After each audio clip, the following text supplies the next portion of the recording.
Hello everyone, एक और नए सेशन में आप सभी का स्वागत है। तो आज के सेशन में मैं फिर से आप सभी के लिए लाया हूँ मोस्ट इम्पोर्टेंट क्वेश्चन जो 2024 का आपका बोर्ड एग्जाम होने वाला है।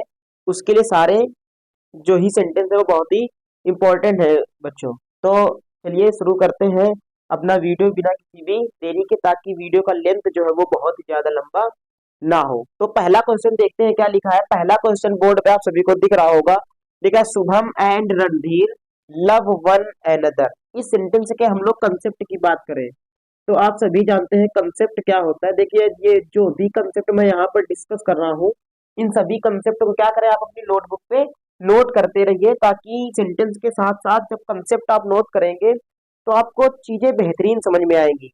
आई होप आप सभी समझ गए होंगे मैं क्या कहना चाह रहा हूँ।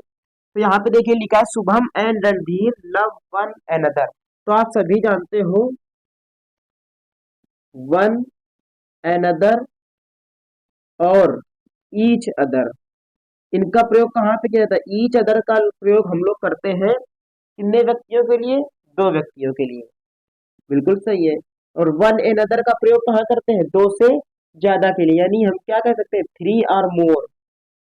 थ्री आर मोर यानी तीन या तीन से ज्यादा के लिए प्रयोग करते हैं हम लोग वन एनदर। और ईच अदर किसके लिए? Two or more. यहाँ पर भी लिखेंगे टू आर मोर। अब कह दो कि सर की यहाँ पर टू आर मोर कहने का क्या सेंस है? यहाँ पर कहने का सेंस है कि टू दो लोग हो या फिर दो से ज्यादा हो, लेकिन दो से ज्यादा जब ये फिक्स क्वांटिटी में हो, क्या होगा?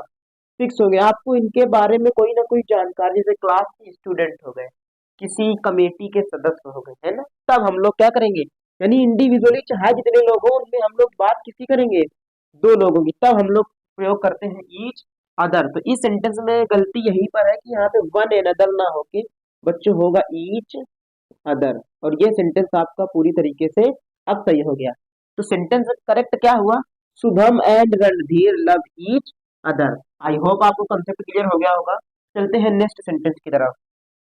नेक्स्ट सेंटेंस देखिए, कह रहा है light travels faster than sounds. इस सेंटेंस की कंसेप्ट की बात करते हैं तो आप सभी जानते हो कि जो अनकाउंटेबल नाउन होता है, क्या होता है बच्चों? अनकाउंटेबल नाउन, उसको हम लोग हमेशा कैसा लिखते हैं? सिंगुलर। अब पूछोगे आप ऐसा सर क्या होता है? तो जो अनकाउंटेबल नाउन होता है, जब हम उसको काउंट नहीं कर सकते हैं तो उसका प्लूरल कैसे बना सकते हैं? इस वजह से क्या होता है कि हम लोग हमेशा क्या मान लेते हैं, जो भी अनकाउंटेबल नाउन हो उसको हम सिंगुलर मानते हैं। तो यहाँ पे लाइट का एस हट जाएगा और साउंड से एस, तो ये क्या हो जाएगा? Light travels faster than sound. तो यहाँ पे एस लगा है तो आप इसको एस ऐसे काट देंगे और यहाँ पे साउंड को भी यहाँ से ऐसे काट दीजिएगा। अब आपका सेंटेंस पूरी तरीके से सही हो चुका है। चलते हैं थर्ड नंबर क्वेश्चन की तरफ। थर्ड नंबर क्वेश्चन कह रहा है please pay my regard to your parents. Please pay my regard to your parents. तो यहाँ पर जो रिगार्ड्स है वो बच्चों ऑलवेज किसमें होता है? प्लूरल में। रिगार्ड यूज होता है वर्ड, तो यहाँ पे रिगार्ड लगा के हम लोग क्या यूज करेंगे? रिगार्ड्स यूज करेंगे। और ये सेंटेंस आपका हो गया करेक्ट।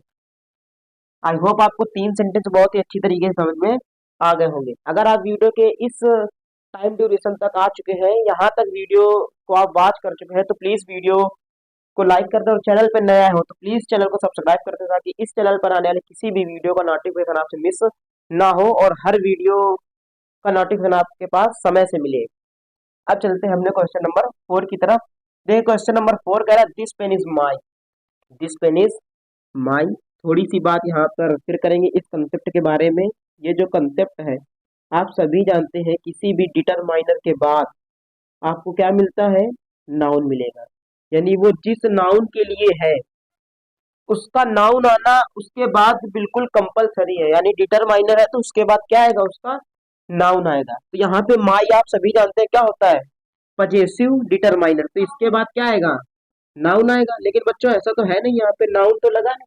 डिटरमाइनर के यहाँ पे दिस है और दिस के बाद नाउन लगा है। तो यहाँ पे क्या होना चाहिए? यहाँ पे बच्चों होना चाहिए था प्रोनाउन। क्या होना चाहिए था? प्रोनाउन। जबकि माइन क्या है? पजेसिव डिटरमाइनर, है ना। तो माई काट के हम लोग यहाँ पे क्या कर देंगे? माइन कर देंगे। क्या कर देंगे बच्चों? माइन। ये हमारा सेंटेंस करेक्ट हो जाएगा, दिस पेन इज माइन। यह पेन मेरा है। अब चलते हैं क्वेश्चन नंबर 5 की तरफ। क्वेश्चन नंबर 5 कह रहा है one should keep his duty. तो आप देख रहे हैं यहाँ पर प्रोनाउन क्या है, प्रोनाउन है बच्चों वन। तो वन का पजेसिव केस क्या होता है, वंस होता है, जबकि ही का पजेसिव केस होता है हिज। जबकि यहाँ पर आप सभी देखें इस सेंटेंस में पहले प्रोनाउन लिखा है वन, तो यहाँ पे इसका पजेसिव केस हिज आएगा या वंस आएगा, तो आप सभी बोलेंगे सर वंस आएगा। और इस प्रकार से इसमें हम लोग क्या करेंगे, करेक्शन कर देंगे। और ये रहा आपका कंसेप्ट, इसको अपनी नोटबुक पे नोट कर लें। चलते हैं क्वेश्चन नंबर 6 की तरफ। क्वेश्चन नंबर 6 कह रहा है of the two boys Mohan was the most intelligent. Of the two boys Mohan was the most intelligent. इस सेंटेंस की अगर बातचीत की जाए तो आप सभी जानते हैं इस सेंटेंस में करना क्या है। इस सेंटेंस में हमको करना यही है कि यहाँ पे जो लिखा है द मोस्ट इंटेलिजेंट, भाई आप सभी जानते हो कंपैरेटिव डिग्री और सुपरलेटिव का प्रयोग हम कहाँ करते हैं, भाई कंपैरेटिव डिग्री का प्रयोग करते हैं हम लोग कंपैरिजन दिखाने की। और कंपैरिजन हमेशा किस में दिखाई जाती है, या तो दो वस्तुओं में दिखाई जाएगी या तो दो व्यक्तियों में दिखाई जाएगी। तो यहाँ पर बात कर रहे हैं दो व्यक्तियों की, लिखा है ऑफ द टू बॉयज। कितने व्यक्तियों की बात कर रहे हैं बच्चों, दो बच्चों की। यहाँ कह रहे ऑफ द टू बॉयज, दो लड़कों में से Mohan was the most intelligent.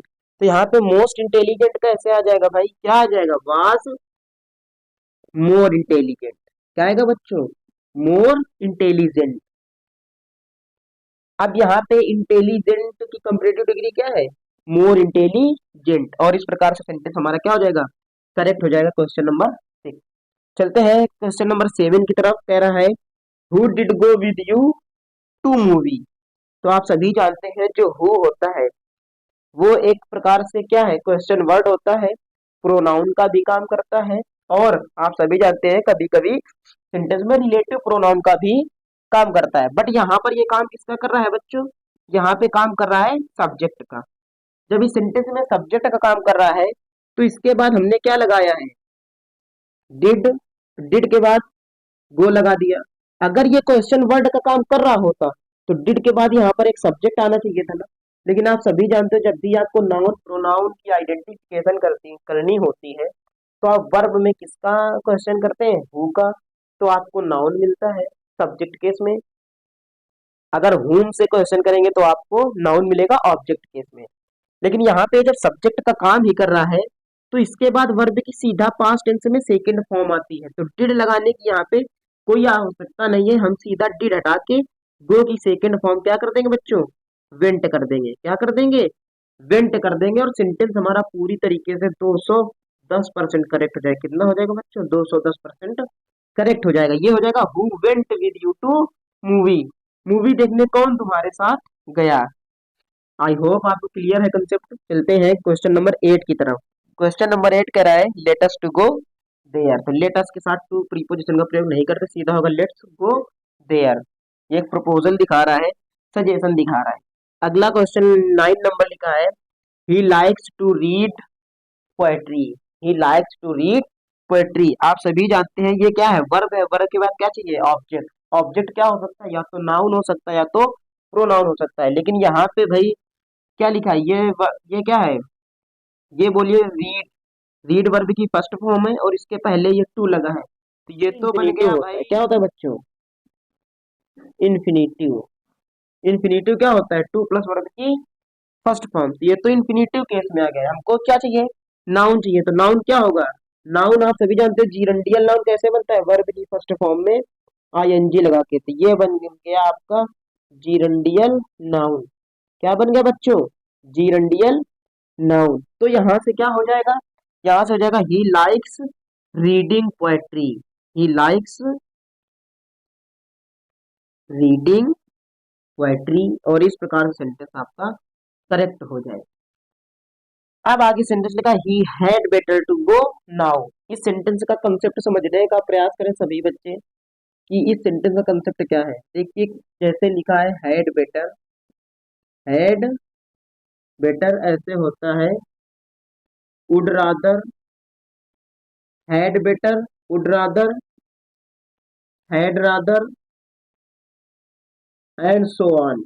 इस प्रकार के जब फ्रेजेस दिए होते हैं तो वहां पे हम लोग टू का प्रयोग नहीं करते। तो ये सीधा सेंटेंस बनेगा ही had better go now he had better go, now sentence आपका हो जाएगा करेक्ट।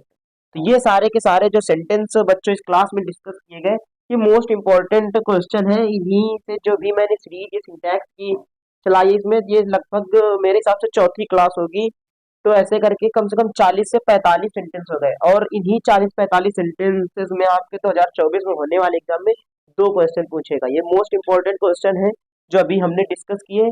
हर क्लास में सेंटेंस और सेंटेंस का कंसेप्ट जरूर डिस्कस किया जाता है। तो आप सभी से यही कहना चाहूंगा कि वीडियो को पूरा देखा करें और वीडियो को लाइक जरूर किया करें। अगर आपको कोई बात नहीं समझ में आ रही है तो कमेंट बॉक्स पे आप अपनी क्वेरी लिख के हमें भेज दिया करिए, ताकि अगला जब सेशन में रिकॉर्ड करूं तो उसमें आपके जो भी सवाल है उनके सारे के सारे सवालों को मैं जवाब उसमें क्या करूं, कवर कर सकूं। तो आई होप आपको क्लास अच्छी लगी होगी।